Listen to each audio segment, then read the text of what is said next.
Hey, this is me, Myron Golden. Your future is hiding in your daily habits. And the most powerful habit you can build, the one that will multiply your productivity, sharpen your focus, and elevate your spiritual and financial destiny, is your morning routine. Your future is hiding in your daily habits. That statement might sound simple, but it is one of the deepest truths you will ever encounter. So many people are chasing the future like it's somewhere far off, waiting for them at the top of some mountain. But the reality is the future is already here. It's being formed quietly, invisibly, in what you repeatedly do every single day. Habits are the unseen architects of destiny. They're like seeds planted in the soil of time. You don't notice the growth overnight, but with each repetition, those small actions begin to form deep roots. Eventually, they sprout into visible results, into wealth, into health, into confidence, into influence. People look at the harvest and say it happened suddenly, but what they don't realize is that every harvest started with a hidden habit. The reason so many people feel stuck is because they've underestimated the power of the ordinary. They think their breakthrough is locked behind some massive event, some once-in-a-lifetime opportunity. But more often than not, transformation happens through consistent application of simple disciplines. It's not the massive action once a year that changes your life. It's the consistent habits executed daily that alter your trajectory. If you want to know what your future looks like, don't look at your dreams, look at your routines. Look at how you wake up. Look at what you prioritize. Look at how you treat your body, your mind, your time. Look at what you consume mentally, spiritually, emotionally. Because every small decision is either building your future or bankrupting it. What makes habits so powerful is that they bypass emotion. You don't need to feel inspired to follow a habit. You don't need to be motivated every single day.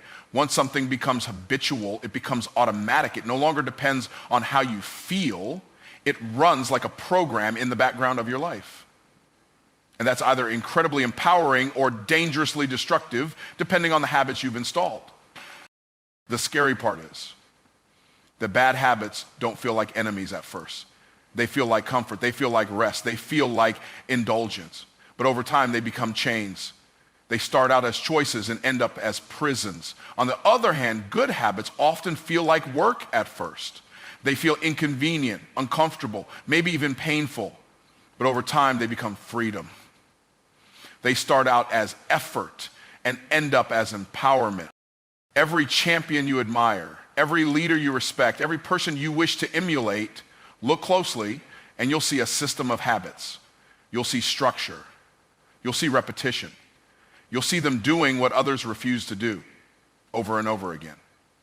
It's not about talent alone. It's not even about intelligence alone. It's about alignment, aligning your habits with the vision you've been given. The reason this is so important is because habits create identity. When you do something long enough, it doesn't just change your outcomes, it changes how you see yourself. When you habitually get up early, you begin to see yourself as disciplined.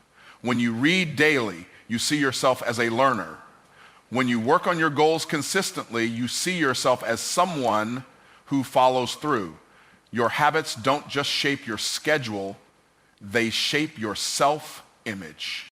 This is why change often feels hard. You're not just fighting behavior, you're fighting identity. You're uprooting old belief systems. You're challenging years of conditioning. And the only way to break that is by choosing every day to operate like the future version of yourself, even when it feels unnatural. That's what builds a new internal narrative, one habit at a time.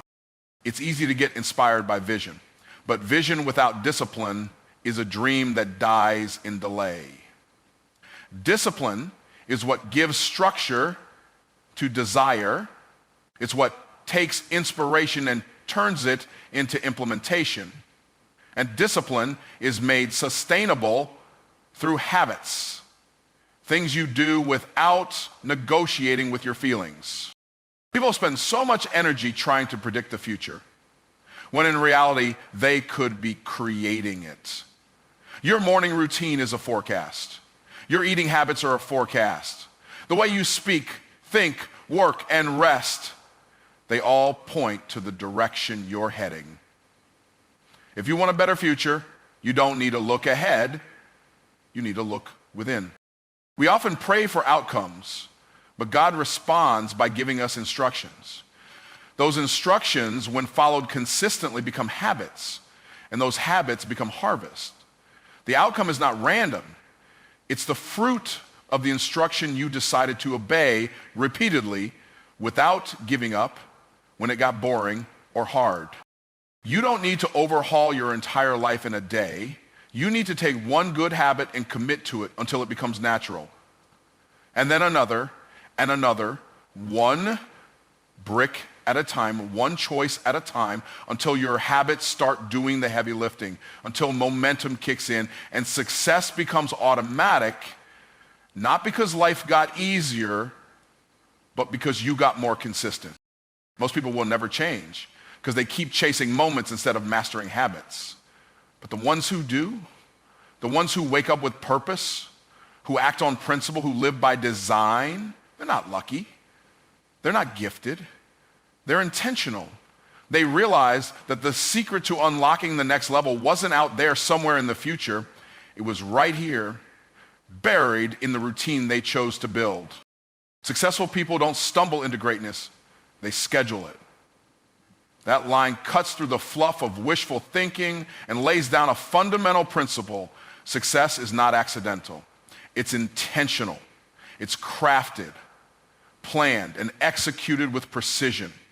The people you see rising to the top of their fields, making impact, creating wealth, changing lives, they didn't arrive there because the stars aligned. They arrived because their calendar aligned with their calling. There's a myth floating around that greatness is a result of talent meeting opportunity. And while talent and timing do play roles, the truth is far more grounded. Greatness is the result of consistent effort, organized time, and prioritized focus. The world is full of talented people who are going nowhere simply because they never learned how to manage their time. They let the urgent replace the important. They respond to life instead of designing it. Successful people treat their time like gold because they understand it's the only resource you can never get back. Every minute wasted is a minute stolen from your assignment. They don't leave their growth to chance. They don't see how the day goes. They tell the day how it's going to go. They don't drift. They direct. They don't wait. They work the plan. And that plan is always found on their schedule. If you look at the life of a high achiever, you'll see structure. You'll see boundaries. You'll see a clear rhythm to how they operate. You'll notice blocks of time carved out for reading, thinking, planning, building, connecting. These people understand that every block on their calendar is an investment. It's either compounding toward their future or costing them momentum. Mediocre people use their calendar to remember appointments. Successful people use it to create outcomes. That's a huge difference. One is reactive, the other is proactive. One waits for obligations to fill the day, the other starts with priorities and builds the day around them. When you learn to schedule greatness, you stop waiting for life to slow down and start stepping into alignment with what you're actually called to do. Time is the great equalizer. Every person on this planet wakes up with 24 hours. But what separates the top 1% is not how much time they have, it's how they allocate it. They schedule their energy, not just their tasks. They know when they think best, when they create best, when they rest best. And they honor that pattern. That's not being rigid, that's being responsible. People who achieve consistent, lasting success are not randomly productive. They are strategically productive. They don't chase everything. They chase what matters. They don't say yes to every request. They say yes to what aligns with their vision and no to what distracts from it. And how do they make that decision? Their schedule already tells them what's non-negotiable. We often admire the results of the successful, but we overlook the rituals behind the results. The 5 o'clock IME wake-ups, the quiet study hours, the uninterrupted work blocks, the meetings they don't take, the phone calls they decline. All of that is scheduled. They don't rely on discipline alone. They rely on systems. And their calendar is that system. It's easy to look at someone who's far ahead in life and assume they got a lucky break. But if you dig deeper, you usually find a man or woman who started scheduling their day with intention long before anyone knew their name.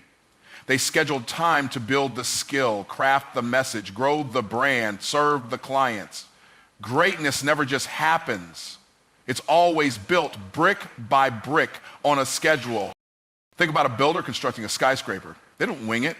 There's a blueprint. There's a timeline. There are daily goals, weekly targets, and strict deadlines. Now ask yourself, are you approaching your life the same way? Or are you just hoping something big happens one day? Hope is beautiful, but it's not a strategy. A schedule is a strategy. It's where vision meets execution. When your schedule reflects your highest priorities, you create a life of alignment. You stop being busy and start being effective. You stop chasing other people's demands and start advancing your own destiny. The calendar becomes a covenant between you and your calling, and every time you honor it, you take a step closer to the future you were born to build. You can't manage destiny if you can't manage a day. And if you can't manage a day, it's because you haven't mastered a schedule. Most people overestimate what they can do in a day and underestimate what they can do in a year of focused, scheduled action. That's why successful people don't try to do everything. They focus on doing the right things over and over until the world can't ignore the results. They don't rely on motivation to guide them. They rely on commitment. And commitment shows up on a calendar. When it's scheduled, it gets done. When it's vague, it gets delayed. Successful people remove the emotion from execution by putting excellence into their routine. They don't need to feel inspired every day. They just need to follow the plan they wrote when they were. Stumbling into greatness is a myth sold by movies. In real life, greatness is built in silence, scheduled in hours that no one sees, and executed with discipline long before the results are visible. It's not about having more time. It's about doing more with the time you already have. And the only way to do that is to put your future on your calendar and treat it like it's already here. When you wake up, you are not just rising from your bed, you are rising to your assignment. That statement reframes the entire meaning of morning. It tells you that waking up is more than a physical act. It's a spiritual declaration. Each morning is not just another day to survive. It's another opportunity to step into the reason you were created. It's a summons to move forward in purpose, to confront the mission that only you can fulfill. So many people wake up and their first thought is dread. They hit snooze, drag themselves out of bed, and go through the motions like life is a punishment. But that's not how someone on assignment thinks. That's not how someone chosen, someone called, someone destined begins their day. When you're on assignment, waking up means reporting for duty. It means you've been trusted with breath again. Trust it with influence. Trust it with time, because there is still something you're meant to accomplish. Assignment is not a job title. It's not just a career. It's the unique purpose placed on your life. It's the reason behind the reason. It's the divine task written into your DNA. And every time your eyes open in the morning, heaven is saying, you still have work to do. You are not waking up randomly. You're waking up intentionally. There's something that still needs to be built, something that still needs to be said, something that still needs to be solved, and you are the solution. That's why the first moments of your day matter so much. When you understand you're on assignment. You don't start your morning scrolling. You don't let chaos set the tone. You don't let other people's opinions or updates become your compass. You begin with clarity. You begin with reverence. You begin with alignment. You remind yourself, I am here on purpose, with purpose, for purpose. Rising to your assignment means rising above excuses. It means getting up even when you don't feel like it. Because your calling doesn't wait for comfort.